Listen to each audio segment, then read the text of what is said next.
नमस्कार सम्पूर्णमा। अहिले काङ्ग्रेस एमालेका सम्पूर्ण शीर्ष नेता भन्नेहरू पुरै पत्ता साफ भइसकेका छन्। अब यो त एउटा रेभोल्युसन हो, एउटा एआईबाट जेनेरेटेड भनेर के आरोपहरू आइरहेका थिए हैन, हुन पनि हो कि जस्तो लाग्छ। त्यत्रो इतिहास पुगेका राजनीतिक पार्टीहरू सानातिना बुसना उम्मेदवारहरूले पनि पत्ता साफ पारेको देख्दाखेरि साँच्चै नेपालमा के भइराखेको छ भन्ने कुरा हल्का चासोको कुरो मलाई लाग्दछ। अब हामी चाहिँ सिधै खाडीदेखि भए तापनि यस विषयमा हामीलाई अलिकति चासो चाहिँ लागेको छ।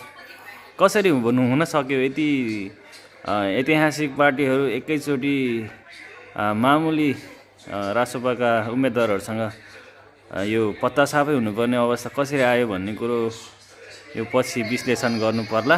अहिलेलाई चाहिँ बालेन शाहलाई प्रधानमन्त्री हुँदै गरेको चाहिँ एउटा नयाँ युवाको आगमन भएको छ। धन्यवाद।